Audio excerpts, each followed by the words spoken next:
ascend in ministry, I think oftentimes we think that will go away. Those voices will diminish, right? But the anxiety actually grows, which means that to some degree the secrecy has to grow. The hiddenness, and I think that was the case for me to some degree. As my wounds sort of lingered after being fired.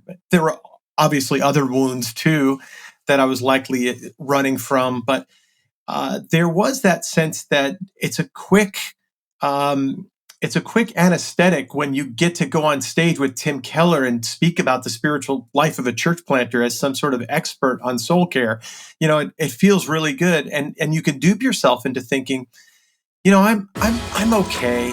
Welcome to the Carey Nieuwhof Leadership Podcast on YouTube. So glad you joined us. Hey, if you're new here, subscribe because you will get great conversations like this. I sit down with licensed therapist and professor Chuck DeGroat, and we talk about secrecy and exposure in leadership, how your body keeps score of trauma, and a whole lot more. Today's episode is brought to you by our partners at SUBSPLASH and BELAY. How do you move beyond simply getting people in the door and foster real, lasting connections that lead to deeper engagement and a sense of belonging? You can join more than 17,000 churches that partner with SUBSPLASH to engage their communities and help their people grow spiritually. Go to subsplash.com/Carey, and when you do, you can schedule a quick, no obligation demo and get $500 off when you sign up. And check out BELAY. They have a free resource, The Power of Productivity, and it's their latest. It's yours absolutely free. The guide is full of practical tips and plans to help you maximize productivity for you and for the people you lead. To claim it, just text my name, Carey, C-A-R-E-Y, to 55123.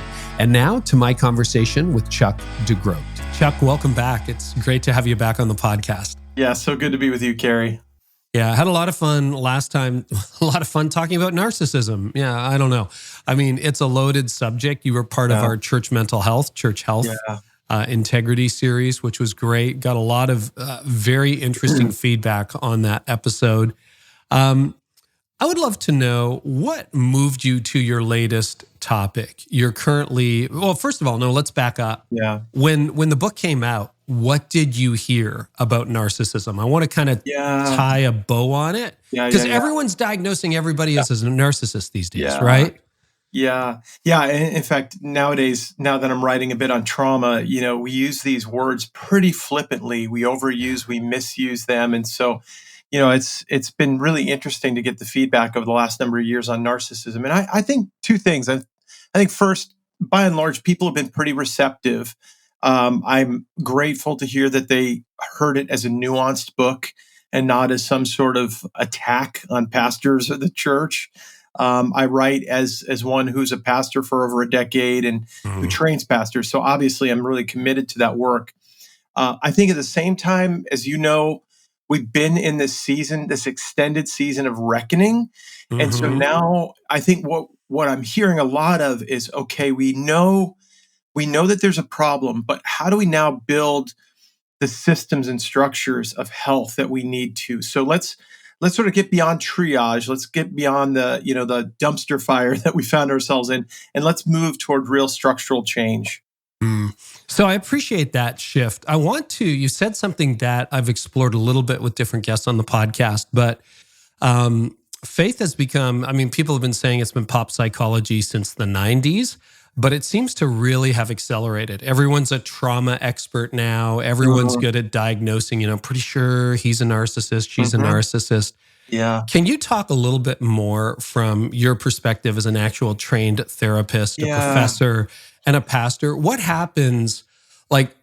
Should we be cautious in throwing those terms out? What's your advice on that? That was part of the reason for writing that earlier book is because I think we use the language too flippantly. And I think when, I think that there are general dynamics of narcissism that people are able to name. They see some things, they see the sense of entitlement or grandiosity, but what we label as narcissistic personality disorder takes some time to evaluate. I was telling you offline that I had the opportunity to do some work with a pastor who was accused of being a narcissist. And I used particular kinds of testing. One of them is the Milan Clinical Multi-Axial Inventory. And his narcissism score was actually quite low. Now, there were some other elevations, none of them to the level of severe pathology, but it just goes to show you that this man was sort of suffering under particular kinds of accusations and characterizations that were unfair. We slowed the process way down, and we got curious to the point where he was able to say, okay, so it may not be narcissism, but there's some other things that I need to look at. But it was a weighty thing, having to kind of wade through the accusations and the characterizations and the implications really for his ministry, the possibility of losing his ministry. And so, yeah, I think we've got to be very, very careful. I'm a licensed therapist, and I'm still very careful when I use the language of abuse or narcissism. People who know me and see me know I don't immediately jump in and say, you're an abuser, you're a narcissist. Got to be very careful about how we use that language. I think that's really wise. So, and again, it's flying around like popcorn on social media these days and on blogs. And any other thoughts on that? Because I want to, I'm not going to diagnose you with congestive heart failure if I haven't been to med school, just because I watched a YouTube video or follow someone on social.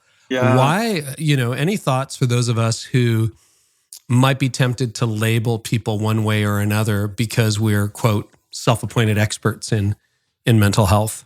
Well, you've seen this. There has been a pretty big shift. And when I was, trained into as a pastor and came into ministry in the mid-90s, we weren't talking about these kinds of things. So there has been a big swing. And I see this as a predictable big swing, and we've got to find some sort of equilibrium. That's my sense. And I think as we continue to have these conversations and try to write in nuanced ways and engage in nuanced ways, we will find a bit of an equilibrium. But there has been with some of the things that have happened that are more public, clearly there's a kind of reactive response. And I get that pain. Like, I want to acknowledge that there's real pain behind, he's a narcissist, he's abusive. But, for me to do my work behind closed doors, I've got to be a whole lot more nuanced in that. So I can't afford not nuancing in my work, but I get how social media works. And even if I think it's pretty fraught at times. Mm-hmm. So you've shifted the focus now. I feel like we could spend an hour on that. And listen, I'm all for, people who are abusive, let's deal with it. People who really are narcissistic, they need help. Yes. But not everything is trauma. And there is that saying, if everything is trauma, nothing is trauma. If my failure to get a parking spot is a traumatic experience, that really invalidates the experience of anyone who's actually experienced trauma.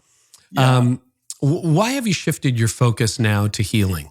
Yeah, well, it's interesting. It's sort of like, at some level, we're all a little bit narcissistic, but not all of us have narcissistic personality disorder, right? And the way I like to put it is, with the trauma conversation, is we all live in the 1,185 chapters of Scripture between Genesis 1 and 2 and Revelation 21 and 22, and we're living in we're living in a story that is, in one sense, kind of traumatic, in this in between before Jesus comes and makes all things new. And at the same time, not all of us have complex PTSD or profound developmental trauma, so we need to be, again, really careful about our definitions. But the main reason for the shift in my writing was I do the work of sitting with people for the sake of healing. And I sit with people, and I'm also an observer of what goes on in culture and churches and social media organizations. And what I saw was a lot of people talking about what happened to them. And what I wanted to shift the conversation to, at least in my work, was the lingering effects within. So there are things that do happen to us, right? And we can all talk about the things that happened or should have happened in our childhoods, the pain that we experienced in ministry. I opened the book by talking about, alluding to a very challenging situation in ministry for me 20 years ago. And I was seething. I was angry. I wanted justice. I was a 33-year-old pastor who was incredibly frustrated. And I had to make a turn. I had to turn a corner at some point, shifting from what happened to me, much of it that I couldn't control, right? My my need for justice, my need for reparation. I couldn't control a lot of that. What I could control is the lingering impact within me and how I dealt with it. Now, it took me about 6 or 7 years. I landed in a Mexican hospital. I needed gallbladder surgery, but it turned out that my body was septic, they found, in this Mexican hospital. So the body kept the score for me. But that, for me, was a shift in 2012 to there are some lingering effects of what happened to me. And it's probably best that I attend to them and stop dwelling on what happened to me. Now, I don't want to minimize the things that happened to us and people's longing for justice in those spaces. I mean, that's a proper conversation. I don't know if you know the writings of Judith Herman. Casey. I don't. No. Judith Herman is a longtime trauma practitioner and writer, and she's been doing it forever. So she just wrote a new book called Truth and Repair, and it's about how we get justice for survivors. That's not this book, though. This is really about how we do the work of healing, and that does require a kind of attunement to the lingering after effects, how stressful situations do linger within and become trauma if we're not cared for well. We can talk more about that, but that's what sort of got me to shift to this focus. So what happened 20 years ago, Chuck, that made you so angry and frustrated? Yeah, so I had served a church for 6 years that I thought I'd serve for a lot longer. I was an assistant pastor who, long story short, had some conflict with the senior pastor. He was a baby boomer. I was a Gen Xer. He was thinking about things in terms of ministry a little bit different than me. I was fairly certain. I think he was fairly certain. I think I was also fairly certain. That's something I can say today, 20 years later, that I couldn't see then. But all I saw back then was someone getting in the way of me thriving in my ministry. It sort of led us to become embattled with one another, which led to a confrontation and me getting fired.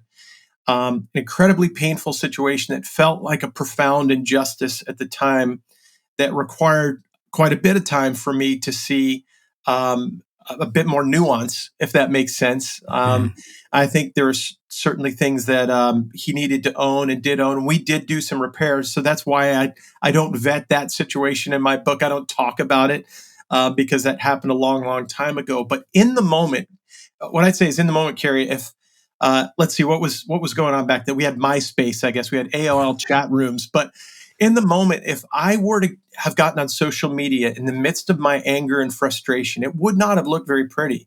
And I would have been very reactive. And I think if you would have gotten into my headspace, you would have seen things that might have been frightening, things that ways that I wanted retribution. It took me a while to heal. It took me a while to see a bit of a bigger picture of what was going on.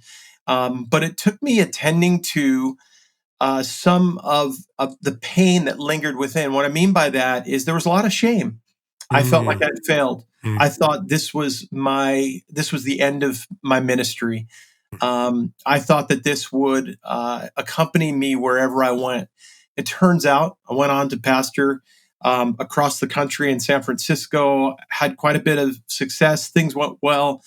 But in the moment, I had this sense that I'm done in ministry, and so it was profoundly painful. But there wasn't. What was interesting about that at the time, and I'll stop in a moment, is that I had a lot of people around me who were angry about the situation alongside of me, but few who were paying attention to how it was lingering within me, the traumatic after effects. Few who are attending, to the sleeplessness, to the shame. And that's really what we need to do. That's what we really need to focus on if we want to heal. I talked to a number of leaders who have been in a similar situation. They got fired, and usually when you're fired, you feel there's an injustice, right? Rarely does someone say, yeah, you're totally right, I deserve this. So there's a difference of views. Someone who had power over you let you go. It's hard. What did that do to you? What were the lingering impacts inside your mind, your heart, your spirit, your body? And I'm thinking, even you had success after that, was that sort of like, see, look at me? Or like what was going on mentally, emotionally, and physically in you in the years after? Yeah, so there are two levels, right? So the one is what we might call the shadow side of things, Mm-hmm. where the things that I didn't want to talk about, how I felt about myself, how small I felt, how insignificant, how ashamed, um, uh, and how scared I was. To be honest, I felt really, really desperate. Those are the things I really didn't want to talk about and needed to talk about. I think on the flip side, there was a part of me that went into go mode. Like, I'm never, ever going to let this happen again. And so I think this is often what happens is there's a lot going on within. And if we don't sit with someone who's wise enough to help us tease these pieces out, we end up sort of covering over it or spiritually bypassing. And I think to some degree, even though I was a trained therapist myself, working with people, I bypassed a lot of the pain and I went into a go mode that actually allowed me to be incredibly successful in the next position I took. I started a counseling center. We started something called Newbegin House of Studies, a missional training center out in the Bay Area. We were engaged. I was engaged in a number of different conversations. I got to sit on stage and talk with Tim Keller about the spiritual health of church planners. All of that, most folks would say, pretty great. What a great opportunity. Mm-hmm. But a Mm-hmm. lot of that was a result of me going into a kind of go mode, or what we might more clinically call sympathetic activation. In other words, my autonomic nervous system went into sort of hyperdrive. And I was in constant fight or flight, which is an unhealthy state to live in over the course of time. It's good for a season. A car is about to hit you. It's good to turn in the opposite direction with a bit of sympathetic energy. It wasn't good for me to live in that place for about 5 or 6 years. Okay, I want to keep unpacking that, but you mentioned go mode. So go mode is what makes a lot of leaders successful, right? That drive, that up at 5 a.m., let's go, go, go, go, go. I'm going to build something. One of the questions I've been wrestling with in my own life, and as I think about other leaders, is how much of my own go mode is motivated by past pain? Like how much of that is healthy? How much of that is not healthy? And I don't know that that is a fun conversation to have with yourself. Do you think a lot of leadership go mode could be potentially motivated by hurt or pain or desire to prove yourself? Yeah, I don't know that I feel comfortable saying a lot is motivated by that. Okay. Because I work with people individually, and I want to listen to people's stories on a case by case basis. What Totally. I would say is that I get to do a lot of counseling. I do these 5-day, 15-hour intensives with leaders, everyone from mega church pastors to rural church pastors. So I get the whole gamut, right? And what we discover together oftentimes is something of that story, that for one reason or another, because of my wounds, I ended up going into this mode that I didn't even realize, but I began noticing symptoms. I was anxious all the time. I didn't sleep well. My back started hurting. I began drinking more, whatever the case might be. And we will often name that as this autonomic state of hyperarousal or sympathetic activation, which is like this hamster wheel leaders live on for a period of time that works. I mean, that's the strange thing about it, is it often works. And they're often very scared of getting off. And so part of the work that I'm doing with them is to say, so, yeah, what's the cost of getting off that hamster wheel? Are you fearful of getting off the hamster wheel? What would life look like if you did? What would your body feel like? And then there's often a lot to tease out in very subjective ways with leaders around that particular conversation. So let's pick up your story then and Yeah. talk about some of the lingering effects of that traumatic firing. Yeah. Yeah. Well, so oftentimes I talk about the dashboard as our first way of noticing what's going on, and then the engine as the autonomic nervous system. And if we talk about it in terms of the dashboard, what you would have noticed, what I certainly noticed, was a guy. When I talk about the dashboard, I talk about 5 aspects of the dashboard: our thoughts, our emotions, our bodies, our behaviors, and our interpersonal relationships. And what you would have noticed is in each one of those areas, there were yellow, if not red, light indicators going off on my dashboard. In other words, shame, shame, shame, anger, anger, anger, bodily symptoms, somatic symptoms, lots of heartburn, IBS symptoms, and when we talk about symptoms, oftentimes we'll go to the doctor, we'll get a medication, we'll try to get through it quickly, right? But these were not symptoms that could be easily medicated away. I was caffeine up in the morning and drinking too much alcohol in the evening. What I began to notice was that I was pushing really hard in particular places where I didn't have as much expertise. I had the pretense of expertise. And so there's my narcissism. I was faking it through conversations that I wasn't an expert in. And it started catching up with me in my body. The interesting thing about all this, and this is what's scary, is I was the person on staff charged with the health of the staff, charged with the health of the church in large part. I mean, there's a larger church in San Francisco. The staff was 25 or 30. I was leading silent retreats. I was doing all the things. And this is where we're capable of living major contradictions in our lives. I was doing all the things, but it caught up to me in my body. And that's where I say I was on vacation in Cabo, Mexico, and landed in the hospital. Wow. Okay. So you didn't go to Mexico for treatment. You went there for rest. No. I thought when you first shared it, I'm like, okay, you went to Mexico for some experimental. No, you're on vacation. I'm on vacation. So what happened? So yeah, this is not a story that I've told a whole lot. So because it feels vulnerable. I mean, I go to Mexico and we wanted some rest. We were there with some friends who weren't followers of Jesus. And so, Pastor Chuck is thinking about this as an opportunity to connect with some people in a deeper way in a vacation setting. But I'm loading up on ibuprofen and I'm treating my body's aching back and belly with alcohol in the evening. And I'm standing in a shower late at night with the warm water sort of pulsing on my back to relieve the symptoms. And finally, my wife says on day 4, like, you can't do this anymore. We've got to get you into the hospital. And I was so dehydrated. I mean, they couldn't even get an IV into me. I mean, it took an hour to get an IV into me. They ran a number of tests. And of course, there's a language barrier for me. And finally, they do an ultrasound and they find gallstones, lots of gallstones. In fact, they start laughing.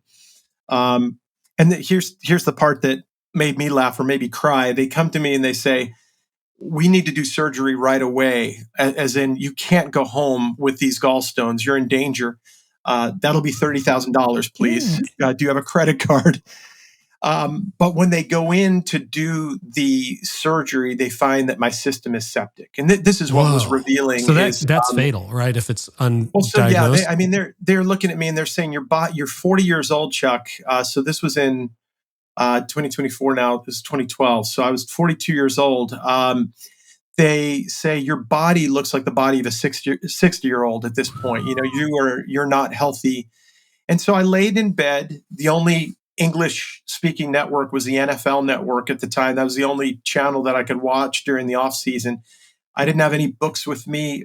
My family ended up leaving because I had a friend stay with me. And I had a lot of time to sit and think and process. What do I want to do with this? And that's, where Bessel van der Kolk gets that title, The Body Keeps the Score, right? I mean, the body had kept the score for me. Wow. So what was the beginning of the road out for you? Well, so, I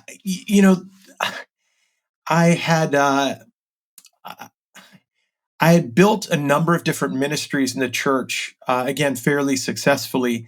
And I had this sense that I felt a bit trapped, honestly, at that point. Not just trapped in what I'd done, but also trapped in the persona that I had created of an exceptionally healthy human being. And I was really embarrassed by it. And I was finishing... we were finishing a series. We had done this kind of bookended series where we were walking through an early book that I had written on the Exodus story. And I remember having to get up and speak at the last event. And I felt out of body, that out of body experience that you have when you feel completely inauthentic, like I had not lived this, and I was in a heap of trouble. And it was around that time that a possibility arose of shifting my vocation, my work to West Michigan, coming on faculty at a seminary, at a small regional seminary where I wouldn't have to be in charge of anyone. I wouldn't have to start anything. And I felt in that both dread, because I love San Francisco, and I was like, I don't want to leave San Francisco. I love this as a geography. I love my job and what I get to do. And I sort of love the platform that it's beginning to give me. And at the same time, my intuition is telling me, Chuck, you have to make a significant change to get yourself into a place where you're not doing as much and where your body can begin to heal. I don't know that I fully knew all of that at the time, but I knew now, now the grass is not always greener, right? But in this particular wherever case, you go, there you are, right? There you are. But in this particular case, it it created the conditions for me to begin to do more intentional work about re-engaging my body amidst this massive, well, as I talk about in the book with trauma, this massive disconnect, this massive self-alienation, estrangement from myself that had sort of grown and compounded over the course of a number of years. I think there's probably more than a few leaders listening who could identify with your story. Maybe, undiagnosable symptoms, because that's generally what happens. If it's, somatic symptoms that are generally because of psychological distress, which literally means soul distress, right? That's what it means originally. That often you can get a pill, but it's not solving the problem. Or there are times where you might get known as, well, Chuck's the healthiest guy in the church. And meanwhile, you're medicating yourself with caffeine and alcohol, and you've got all these symptoms, et cetera. Yeah. What would you say to leaders who might hear themselves in that story? I'd say if you're listening right now, it probably feels exposing. I know it feels exposing even to say it out loud years later. But there's probably a part of you that's resonating and feels a bit vulnerable and feels a little bit exposed right now, and another part of you that's wanting to kind of put a lid on it right away. That we play this game of whack-a-mole with our souls, I think, sometimes, where it's like something comes up and knock it down, and but I'd say lean into the vulnerability. Now, it's challenging. I mean, I'd say the conversations that I had after that, as I was preparing to leave, I wasn't fully honest about what was going on inside of me. I don't think I was ready to be honest. And I think I gave myself, to some degree, some permission to tell a version of the story that I was okay with at the time.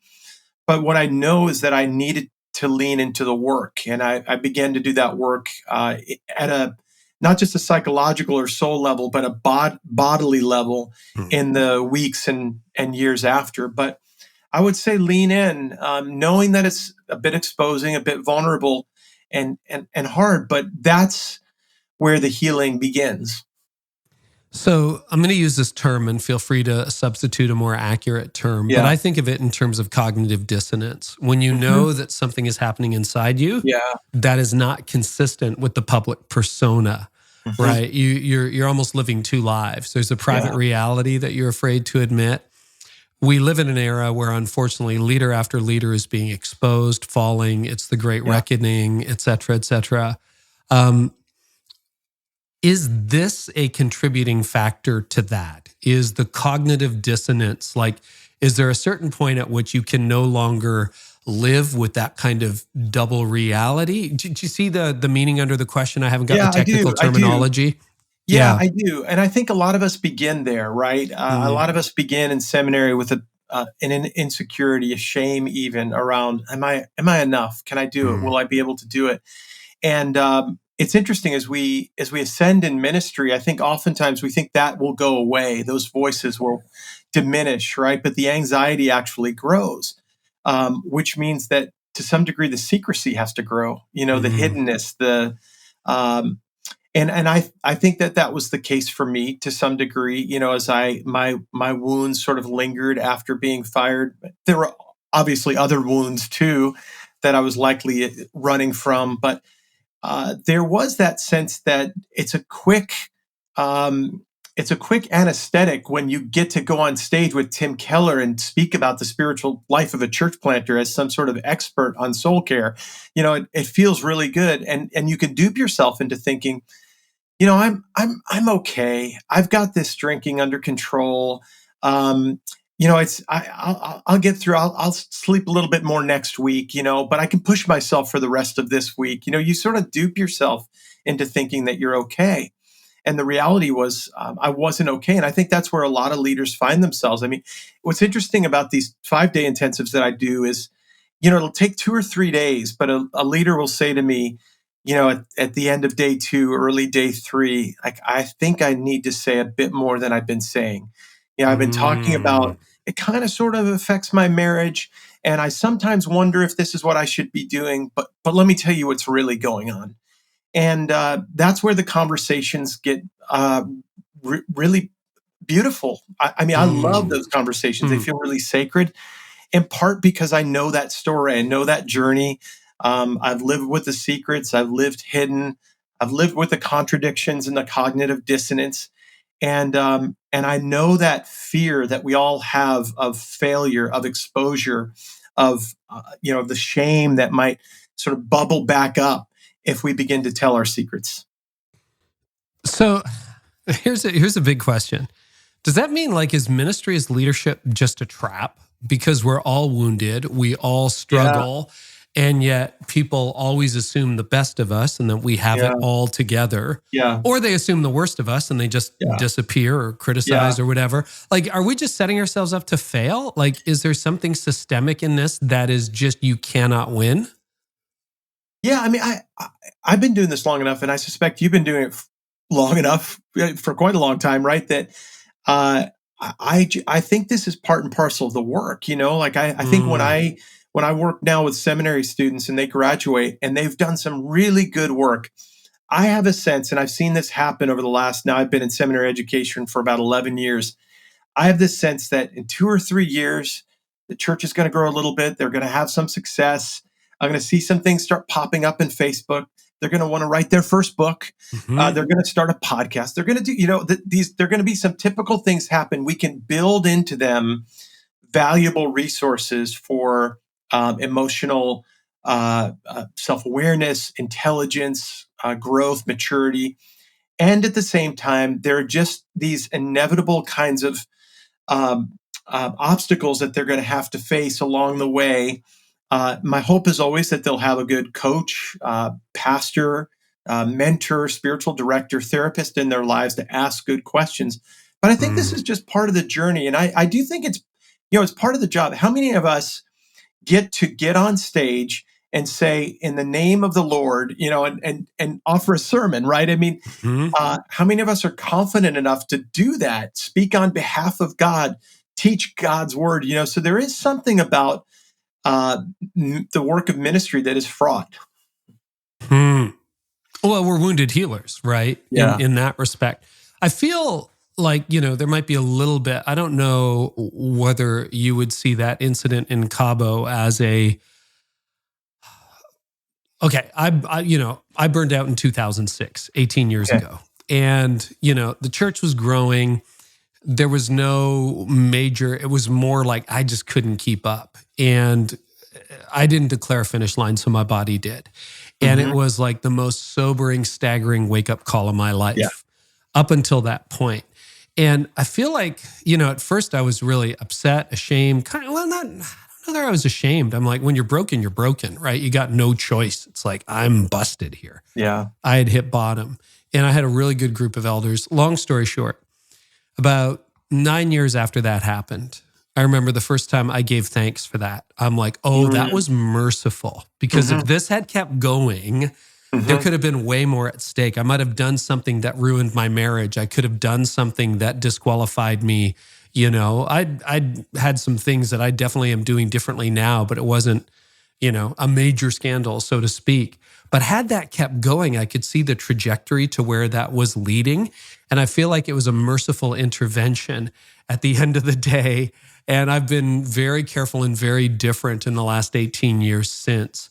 And I'm wondering if that was a little bit like you in Cabo, like whether you can look back on that years later and go, that was painful, but it was a bit of an intervention. Like, what do you think would have happened had that kept going? For me, I'm terrified to think of what might have happened. Yeah, I think I'm probably a bit terrified too. I'm not entirely sure what would have happened, but I do think that things were going well, right? And so I had no reason to want to shift. Well,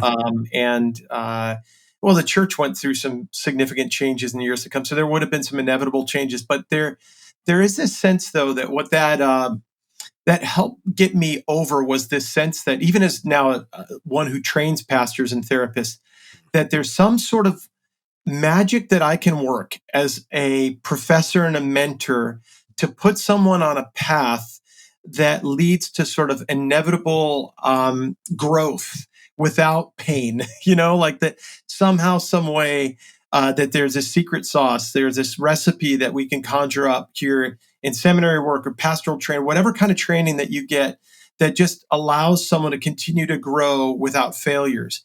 Because I had the best kind of training. I was trained as a therapist in a highly transformational program. I mean, with the person who was in my life in a deep way was profoundly connected to Gerald May and Brennan Manning and David Benner and Gary Moon, and we had to go through like this boot camp of the soul in my late 20s, right? So I had the best kind of formation, and my own wounds caught up with me, and I lived into the kind of persona of like, I'm going to get it together, and I'm going to you'll see, I'll conquer the world.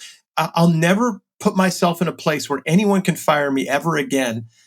So I am disavowed of any sense that I can do some magic with students. Like, we're all going to go through our 2006 moment, 2011 moment, and these different moments.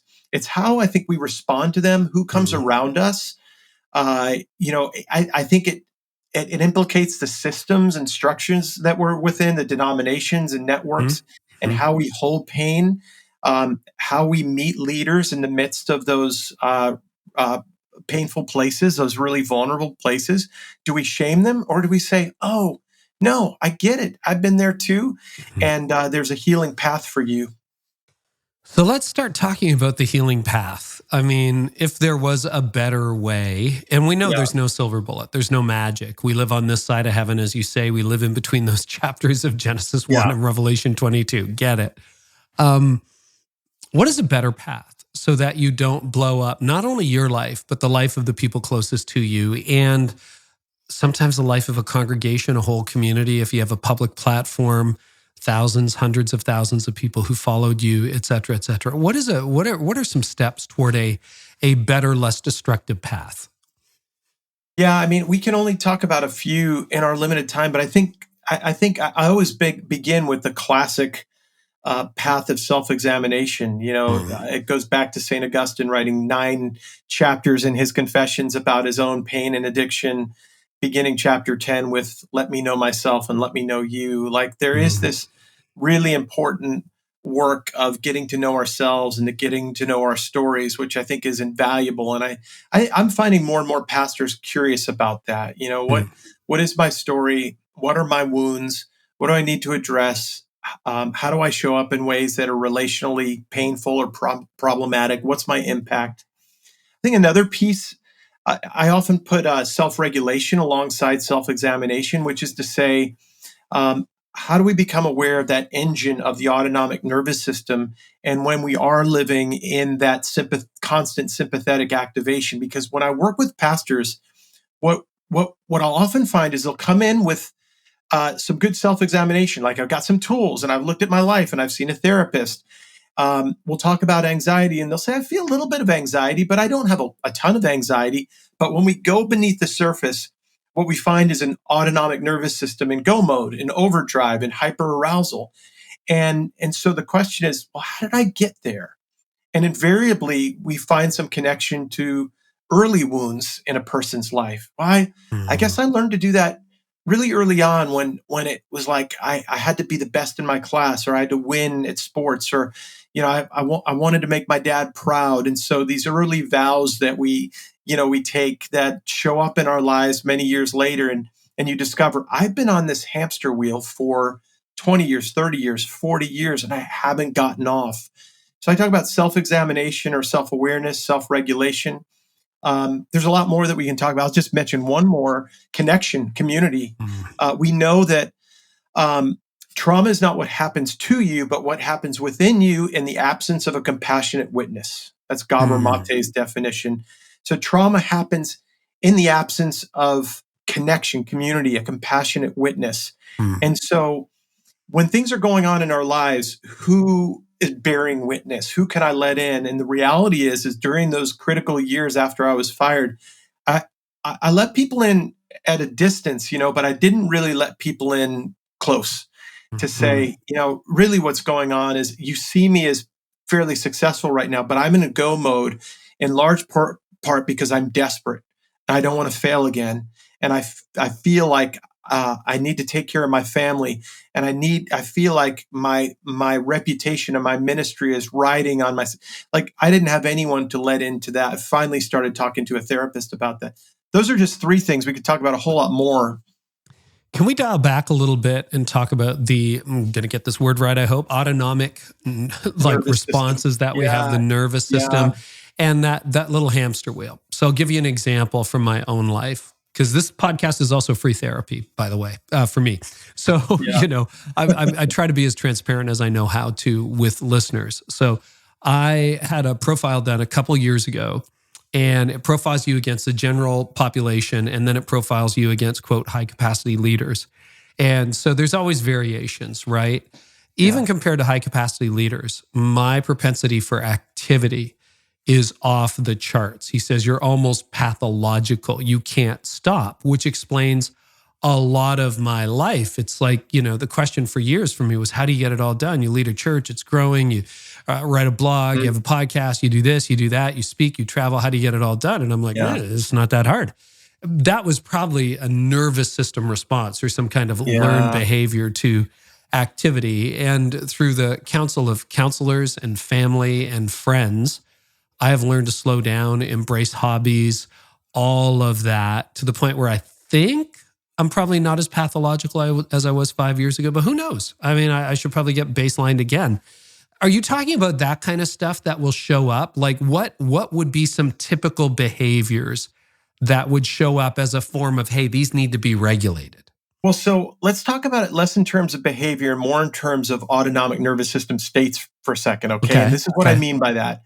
I think that if those behaviors, if that activity is coming out of sympathetic activation, in other words, it's being driven by this sort of fight or flight, which probably gets back to some of how you survived and adapted and coped from childhood. That's a problem, whatever that looks like, however that shows up. And I have people tell me all the time, but what if it's fruitful? What if it's for the Lord? I don't care how it shows up. If it's born out of that sort of fight or flight mode or fawn mode, then it's likely problematic. However, I think about this in terms of emotional intelligence. If you're connected to your true self, I'll use my own language.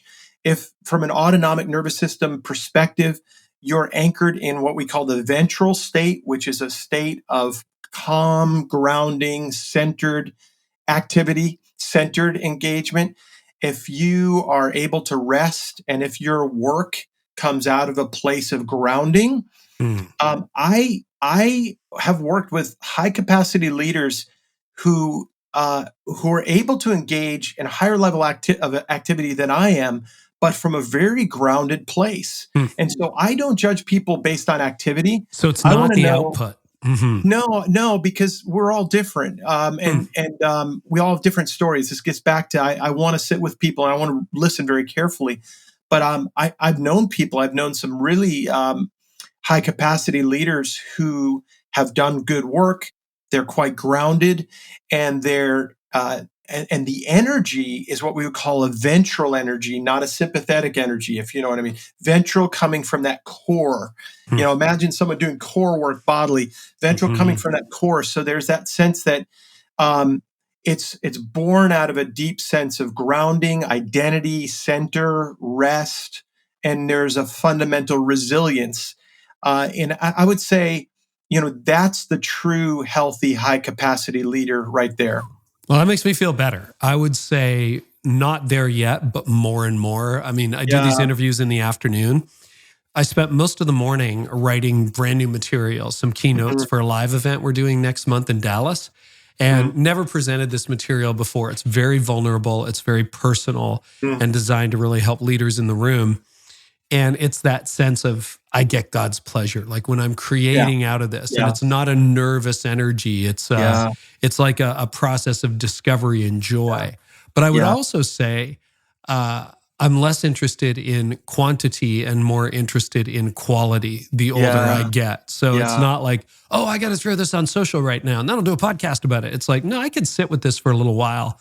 Okay, helpful. How else does that show up in leaders' lives? You do, I think in your new book, talk about addiction quite a bit, right?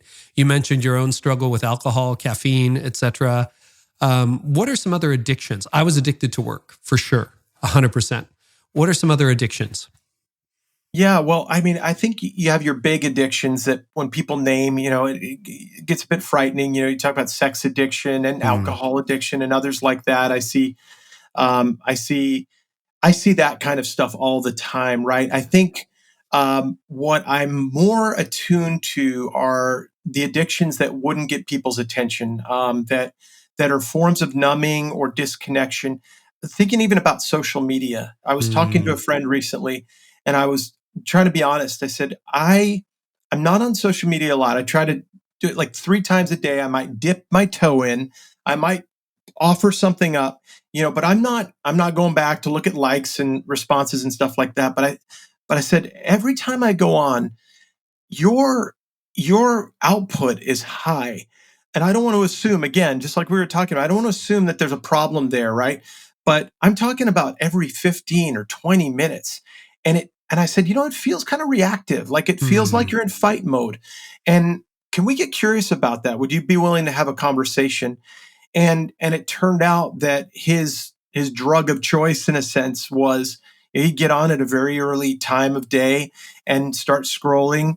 His body would be in constant sympathetic activation, and part of his addiction was there was this sense in which when he got it out, when he got that tweet out, and he hit send, there was this palpable sense of soothing, like ah. But then something else came up, and someone pushed back, and then the fight starts to come up again, and then he starts to think about, well, how do I want to engage that? And he sends the tweet out, and there's this and I said, well, there it is. There's the addiction, right? And so there are ways in which we're addicted that we're not even aware of. I think our workaholism, that sense that when I think about workaholism, I don't just think about it in terms of the hours that you spend at your job. I think of waking up in the morning and immediately jumping on email, and that sense of anxiety, that sense of hypervigilance that people have, like, oh no, I'm expecting that email, or my boss has that new task for me, or what if I've gotten behind, or what if I've missed something, that constantly accompanies us throughout our days. It looks like religious perfectionism, this moralism and self-righteousness and this addiction to certainty that we're seeing all over the place in Christendom, right? And these are not things that will necessarily get you fired. If I was an alcoholic, I might have gotten fired. If I, was a sex addict, I might have gotten fired. But my religious perfectionism might actually look pretty good. My religious workaholism, right? And so those are the things that I think I'm attuned to just a bit more than perhaps I was when I was coming up as a young pastor and therapist. Do you have any other thoughts on the addiction to certainty? This is something I'm noticing as well, and would love to hear more from you on it, Chuck. Yeah, well, Jim Wilder. Do you know the name Jim Wilder? He's a neurotheologian. He's been he was good friends with Dallas Willard. In fact, there's a really fascinating story of their relationship late in Dallas Willard's life, and how Willard started shifting to a bit more of a psychological framework for how people grow and change.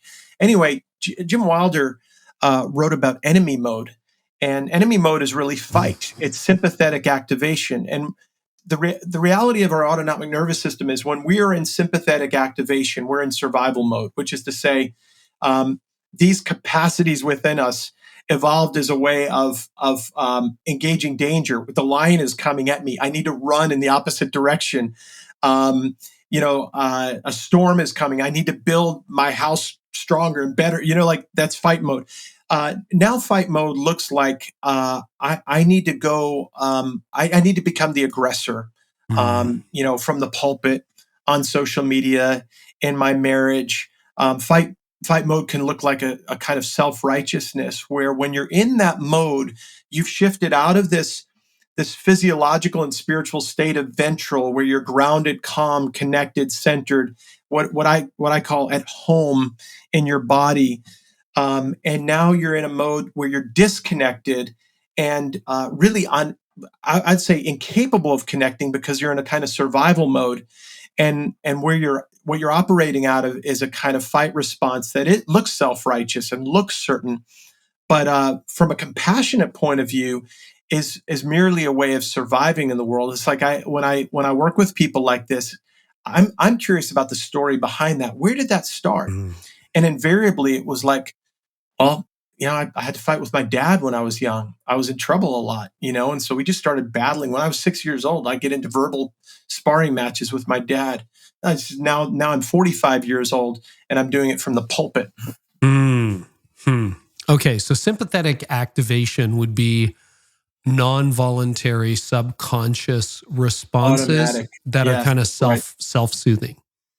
Yeah, that are survival based, and you might say self-soothing, and we can't make moral judgments about our nervous system, because our nervous system just responds as it interprets data, right? I was going to use the word neurocepts. That's the more technical word, but as our body neurocepts what's coming at us from our environment. So if you think your tribe is in danger, you're going to go into aggressive certainty mode, whatever tribe you're in, whether you're the uber conservative or the uber progressive or the kind of enlightened middle, or whatever you are, you can go into certainty mode.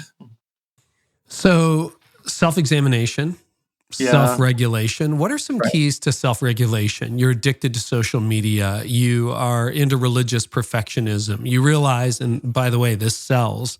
Certainty sells right now. It's like, I've got the answers. Everybody's got questions. It's a very uncertain time. People listening are realizing, this is maybe not as healthy as I thought it was. What do you do? Yeah, so when we talk about self-regulation, I think I'm a little bit fearful of the pop psychology and self-help that's coming out nowadays, where people are talking a lot about trauma and anxiety, and they're offering lots of technique-y kinds of things, really to give some examples of like quick fixes that might not be deep fixes. I sometimes call it like self-help Xanax. It's like do this breathing exercise, or just the other day, this isn't in and of itself bad, but I was a part of a particular retreat where someone had us do this hand exercise where we were breathing, using our hand, breathe in and out and in and out. Now that can be helpful. And I have breathing practices, and I teach breathing practices to my clients. But on the surface level, all it does is it mitigates symptoms. I think what we need to do is we need to go beneath the waterline. We got to go down into the engine, so to speak, of the autonomic nervous system, and say, so where is my default response? Most of us live from a bit more of a flight response, or a fight response, or a fawn people pleaser response, or what I call find response, a kind of a desperate relational dependency response. What's my default response? So if I'm in a sympathetic state and I'm in fight mode a lot of the time, what I want to know, all of those kinds of self-helpy kinds of things, the breathing stuff, like we'll get to that. And some of those things may be helpful, but what I want to know is, what's the story behind that? How did we get there in the first place? And so in a sense, what's the wound there that has driven you to perpetual sympathetic, what I call sympathetic storm, and how long have you lived there? And a lot of the pastors, Carey, that I've talked to over the years are like, I don't know when I didn't live in sympathetic storm. And I don't know what it's like to be in my body in a way that feels grounded. Like I know now, thankfully, because of the work that I've done, what it feels like to be at home in my own body. And it feels very different than the Chuck who is in that constant, like, what do I need to do? How do I need to show up? What do I need to take care of today? Who do I need to please? It feels very different when you're anchored and grounded. It's not to say that you don't get stressed out sometimes. And it's not to say that there's not any more pull toward those sympathetic storms. It is to say that home base becomes a grounded, centered, calm place. And that's what we're looking for, more than techniques, more than an occasional breathing or yoga exercise. All of those can be resources for the sake of grounding you in your spiritual and physiological home. So that sounds like cognitive behavioral therapy, does it? Is that like just, or can you do that yourself? Or how do you get to the root? Yeah, I would say it goes beyond cognitive behavioral. Mm-hmm. I mean, I think that there's an aspect to it, but cognitive behavioral is a bit more geared to like, what are the lies that I'm telling myself and how do I tell myself the truth? Be very disembodied. And what I'm talking about is a very embodied practice that for me involved discovering the depths of contemplative prayer. So, for my practice, when I shifted geographically from San Francisco to Michigan, was a morning, afternoon, and evening practice. So I would tell people I take an hour every afternoon, which feels to me like if you would have told 32-year-old Chuck that he was going to take an hour every afternoon at 42 or 45 or 50, he would have said, there's no way. You got work to do, Chuck. But I'd take this hour where I'd go into this imaginative prayer space with Jesus, and I breathe, calm my body, put my hand on my chest. Sometimes it helps me, it may help others. I'll just say, shh. There's something about that. That might sound weird to some of your listeners, like, who is this guy who rubs his chest and said, but there were 4 basic needs that we had growing up, according to Daniel Siegel, to be safe, seen, soothed, and secure. And this is soothing. This is more soothing than alcohol. And I can imagine, God who dwells within me and dwells within you, whispering, shh, it's okay, Chuck. I know you got a lot to do. I know you're going to sit with Carey today, and that feels a little bit anxiety producing. Shh, I got you. I'm here. It's okay. That kind of soothing that we needed that some of us didn't get, but that kind of soothing that I think God longs to offer us in Jesus through the Spirit. And so we need to be safe. We need to be seen. We need to be soothed, and we need to feel secure. And so I'm asking myself, how do I find my way back to those core needs that I think God longed to offer us and did offer us in Eden and as image bearers, but that we continue to run from in and through the legacy of Genesis chapter 3. We're continuing to hide. We're continuing to self-protect. We're continuing to cope. You said something else that honestly terrified me. I remember when I got into really deep therapy for the first time when I was in my late 30s, early 40s. There is a hamster wheel. There is that thing that you're addicted to. I'm thinking of the guy who's on social media and had to every 15 minutes. It's like, oh, now I'm in fight mode or whatever. Or the person who is a compulsive overworker or, whatever that happens to be. Often those are the things the holy roller, like I'm, super, self-righteous or whatever it happens to be, or righteous or certain or whatever that happens to be. Those are often the things that bring us success in leadership. Yeah. And there's a fear I've noticed in myself, and a fear I picked up in other leaders as we've had this conversation, that they're like, well, if I really get well, it's all going to come crumbling down and I'm going to be a failure. What do you say about that fear? Well, again, I want to sit with the individual person, and I want to understand it from their perspective, from their family story. Like that fear of failure looks different for Carey than it does for Chuck. And there's always we can go through some of my stuff that's helpful to make it more specific. So get specific about what's the fear, like, and trace it back if you could to maybe an early sense of fear, or a wound around not succeeding. Yeah. So a couple of things I would say early in my leadership, I would power up. I would command and control, that style. That was very natural for me from the time I was a little kid. I can't remember not being seen as a leader. Like people have always, if there was a vacuum, I would fill it. Yeah. And it wasn't intentional. It just happened. It's very natural for me. Very natural for me to be a self-starter, etc. And that probably goes back to, I'm thinking of one incident. I don't really want to share it on the podcast that happened to me when I was much, much younger. Yeah. That was pretty traumatic. And it was a loss of control. So I would look at that and go, okay, that's where I've traced a lot of my stuff back to. And, on the other side now, what was I afraid of? I was afraid that I wouldn't be able to power up. I was afraid that, I would lose great people. I wouldn't be able to motivate people, that I would lose some of the power in my preaching or my teaching or my message. Yeah. And what I've realized on the other side as I've become more open, more transparent, more vulnerable, hopefully a more empowering boss, a less controlling boss, is you actually get the opposite. You get self-motivated people. You get people who are not afraid to speak their mind in a meeting. You get content that might travel further and, because people admire your strengths, but they resonate with your weaknesses. But none of that was clear to me 20 years ago.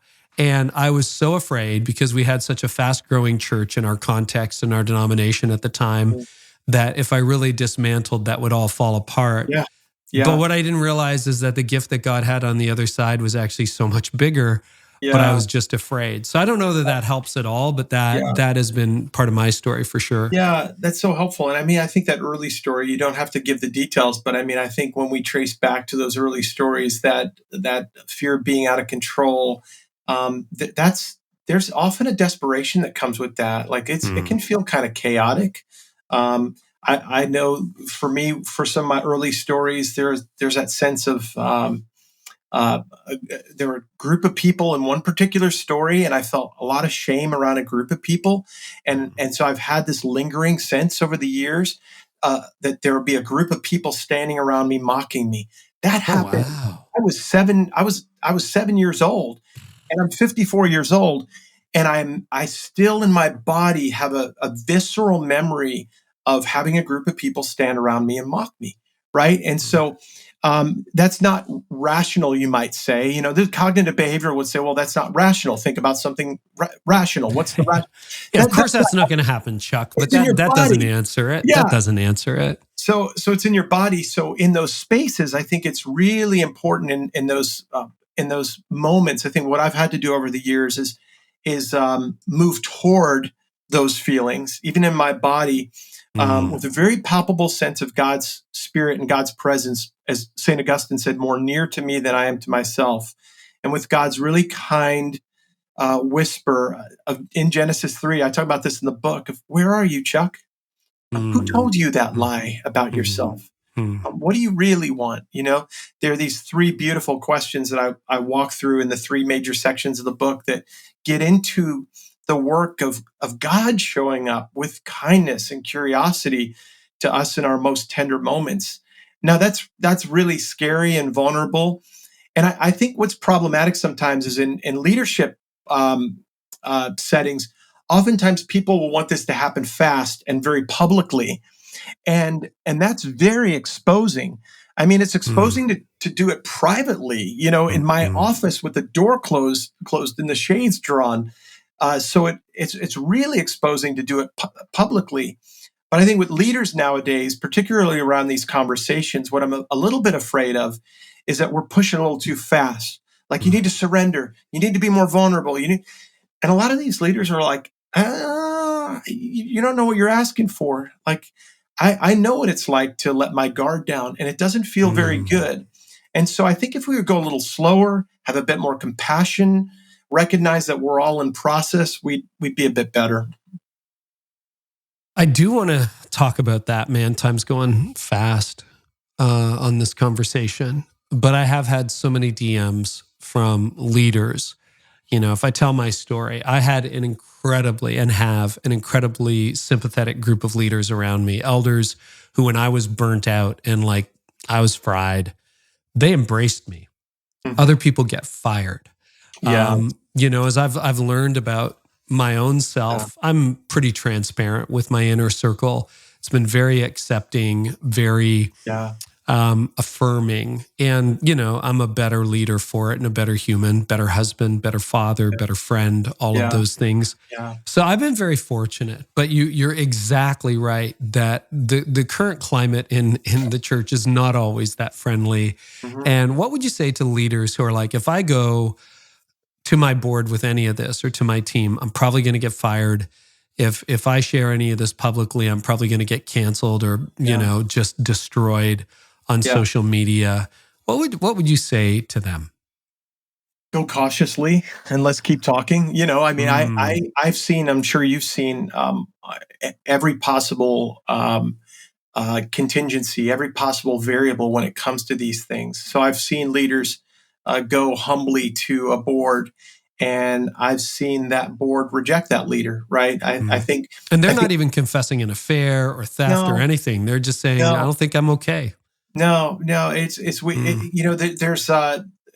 don't have to get into particular sort of psychological phenomenon behind it, but there are followers of leaders who need us to be superhuman, and when we're not, we're expendable, I guess, at that point, right? And so, to the opposite extreme of perhaps what you've experienced of being embraced, and so I don't encourage leaders to go into the room with like, here it is. I want them. Here's everything. Yeah. Here's everything. Yeah, I want them to take baby steps, so to speak, right? Like to do it very cautiously. To maybe pick a particular elder or leader that they trust. Sit down, have a conversation over coffee. Let them in just a little bit. In the counseling work, we call this titration, which is to say a slow baby step kind of process toward health, toward revelation, toward greater vulnerability. We can't do everything at once. We want everything microwavable nowadays. But I think as leaders take small steps to be vulnerable and sort of test the waters, they can gradually risk a bit more. But it's tricky, and every situation is different. Well, you're from Michigan. I'm from Toronto. It's like you got to test the ice before you step on it with all your weight. Right. It's a good metaphor. Exactly yeah. This has been so helpful. Any further thoughts, advice for leaders who realize, I want to get well. I'm probably living with some trauma inside that needs to heal. Anything that we haven't covered that you think needs to be mentioned? I don't know. There's a lot that we haven't covered that probably needs to be mentioned, and the conversation could go on and on. Hence the book.